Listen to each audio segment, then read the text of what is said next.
Hello friends, welcome to my channel. तो IGNOU BEd का जो नोटिफिकेशन है वो आ चुका है। अगर आप इग्नू के ऑफिशियल वेबसाइट पे जाएंगे तो नीचे अगर आप नोटिफिकेशन पे देखेंगे तो यहाँ पर आपको मिल जाएगा online registration for BEd OPENMAT post basic nursing programme entrance test for January 2021।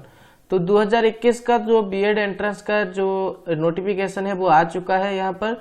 और ये अगर आप थोड़े लेट में देखेंगे तो हो सकता है कि ये नोटिफिकेशन आपको यहाँ पर दिखाई दे। तो अगर आप अभी देख रहे हैं तो यहाँ पर भी मिल सकता है, या फिर यहाँ पर अगर आप ढूंढेंगे तो आपको मिल जाएगा। तो यहाँ पर क्लिक करने पर आपको एक पेज खुल जाएगा जो कि तो ऐसा एक पेज आपके सामने आ जाएगा। यहाँ पर एक ऊपर है click here for BEd prospectus और यहाँ पर है रजिस्ट्रेशन के लिए, ऑनलाइन अप्लाई करने के लिए। जो इसका प्रॉस्पेक्टस है वो मैंने डाउनलोड करके रखा हुआ है। यहाँ पर इसका प्रॉस्पेक्टस है। आप अगर चाहें तो पूरा इसको पढ़ सकते हैं। इससे आपको फॉर्म अप्लाई करने में बहुत ईजी होगा।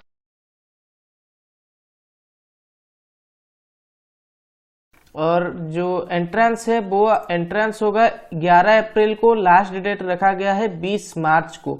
20 मार्च का लास्ट डेट है और 11 अप्रैल को एंट्रेंस होने वाला है। तो कैसे अप्लाई करेंगे वो मैं आपको यहाँ पर बता देता हूँ। पहले आपको यहाँ पर क्लिक हियर पर ऑनलाइन रजिस्ट्रेशन जो लिखा गया है यहाँ पर क्लिक करना है।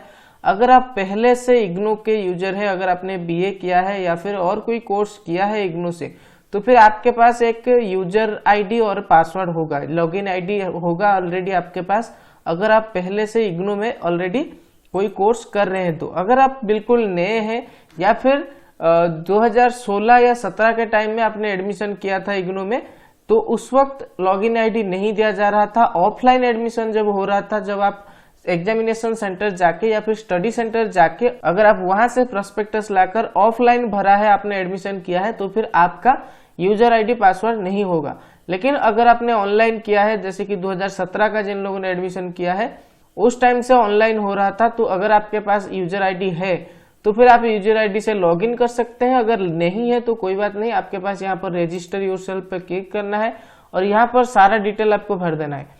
आपको यहाँ पर पहले आपका नाम भरना है, यहाँ पर father name, date of birth, gender, उसके बाद email ID, mobile number, user name जो आप देंगे। यूजर नेम जब आप देंगे तो एक बार यहाँ पर चेक कर लेना है। तो ये जो आई बटन है ये टिक मार्क हो जाएगा।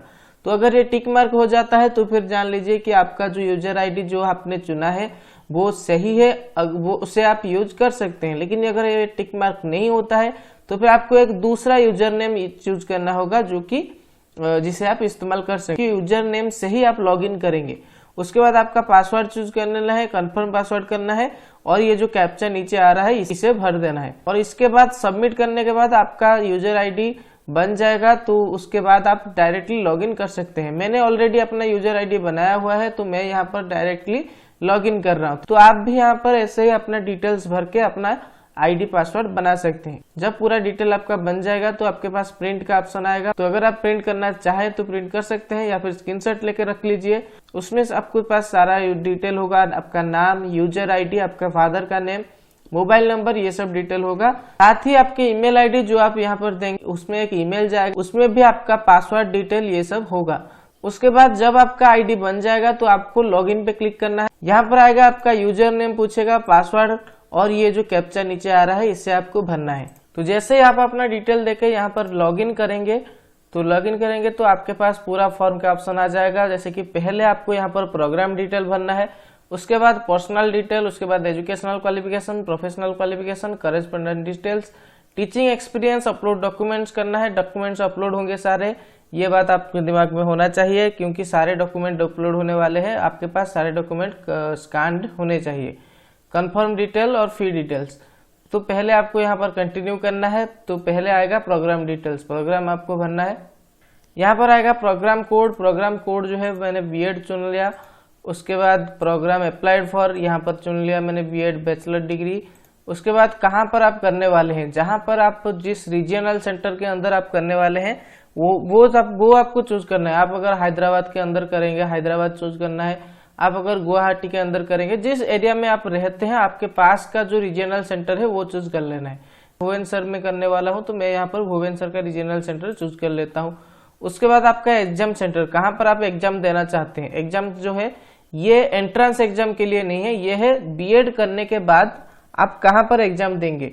तो वो आपको चूज करना है। तो यहाँ पर मैं वो आंसर चूज कर लेता हूँ। एंट्रेंस जो है वो अपने हिसाब से वो देंगे, लेकिन ये जो सारे फॉर्म हम भर रहे हैं, ये अगर हमें एडमिशन मिल जाता है बीएड में, तब हम एग्जाम कहाँ पर देंगे, जो रीजनल सेंटर हमारा कहाँ होगा, ये सब डिटेल्स के लिए है। एंट्रेंस के लिए ये नहीं है। एंट्रेंस जो है वो अपने हिसाब से वो लोग देंगे।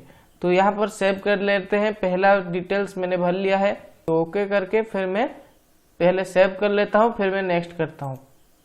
तो यहाँ पर मेरा डिटेल सारा आ गया है। पर्सनल डिटेल जो मांग रहा है यहाँ पर, अगर आपने जब रजिस्ट्रेशन किया है, आपने जो डिटेल्स दिया है वो सब ऑलरेडी फिल्ड आ जाएगा। अगर वहां पर कुछ डिटेल ऐसा आ रहा है जो कि आपने नहीं दिया है, जो कि यहाँ पर चेंज करना है आपको, तो आप चेंज कर सकते हैं। कि मैं यहाँ पर कैटेगरी चेंज कर सकता हूँ।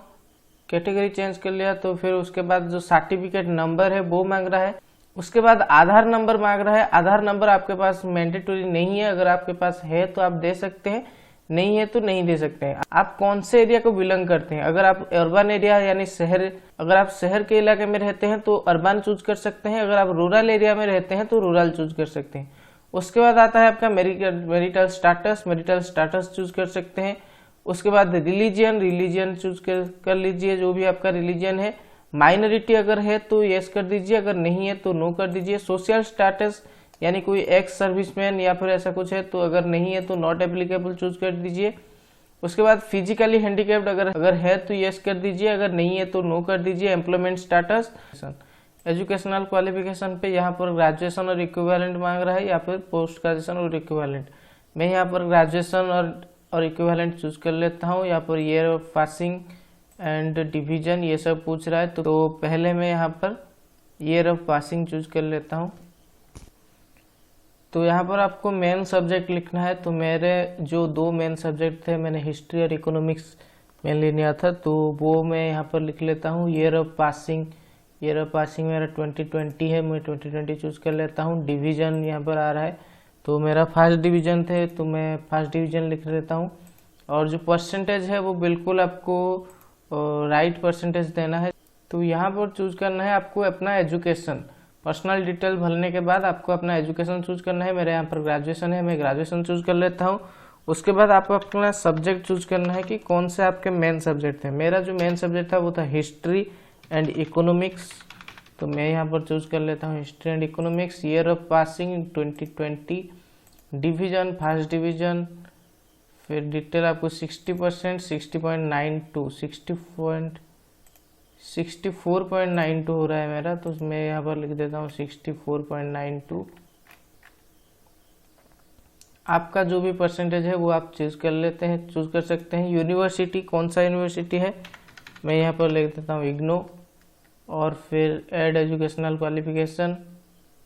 उसके बाद आता है प्रोफेशनल क्वालिफिकेशन। प्रोफेशनल क्वालिफिकेशन आपका कौन सा है, नेम ऑफ प्रोग्राम की कौन सा प्रोग्राम आपने किया हुआ है। तो मैं यहाँ पर DLD लिख देता हूँ। मैंने डिप्लोमा इन एलिमेंट्री एजुकेशन किया हुआ है, तो मैं यहाँ पर DLD लिख देता हूँ। Mode of study face to face है, NCT अप्रूव्ड था, यस अप्रूव्ड था। ईयर ऑफ पासिंग कौन से साल में किया था, मैंने 2016 में किया था। Percentage of mark division first division, percentage of right percentage चाहिए यहाँ पर, तो नेक्स्ट करना है। एक बार आपका एजुकेशनल क्वालिफिकेशन हो गया, प्रोफेशनल क्वालिफिकेशन हो गया, उसके बाद नेक्स्ट का कॉरेस्पॉन्डेंस डिटेल्स, जैसे कि आपका जो एड्रेस, ये सब डिटेल यहाँ पर आएगा, ये सब यहाँ पर भरना है। तो यहाँ पर देख रहा है कि वेदर इन सर्विस टीचर, अगर आप यहाँ पर नो कर देते हैं तो फिर यहाँ पर जो एक्सपीरियंस आपने चूज किया है वो सब डिलीट हो जाएगा। तो यहाँ पर अगर आप यस करेंगे तो आपको यहाँ पर आएगा अपना एक्सपीरियंस भरने के लिए। तो name of school with address, जहाँ पर भी आपने पढ़ाया है वो स्कूल और एड्रेस भरना है आपको। नेचर ऑफ पोस्ट क्या था, type of school, registration number, school का रजिस्ट्रेशन नंबर जहाँ पर आपने पढ़ाया है वो सब डिटेल भरना है। Post held, number of years, number of months. तो अगर आपके पास ये सब है तो आप यस भर दीजिए, अगर ये आपके पास नहीं है तो फिर आपको नो भरना है। उसके बाद आ रहा है सिलेक्ट डॉक्यूमेंट टाइप। आपका जो सारे अपलोड डॉक्यूमेंट्स करने हैं, जैसे कि photograph, signature, graduation final marksheet, professional qualification marksheet, SC/ST OBC certificate, इतने डॉक्यूमेंट आपको अपलोड करने हैं। एक है photo, signature, graduation final year marksheet और professional qualification marksheet, SC ST OBC certificate, ये सब आपको अपलोड करना है। उसके बाद कंफर्म डिटेल, उसके बाद फी डिटेल्स।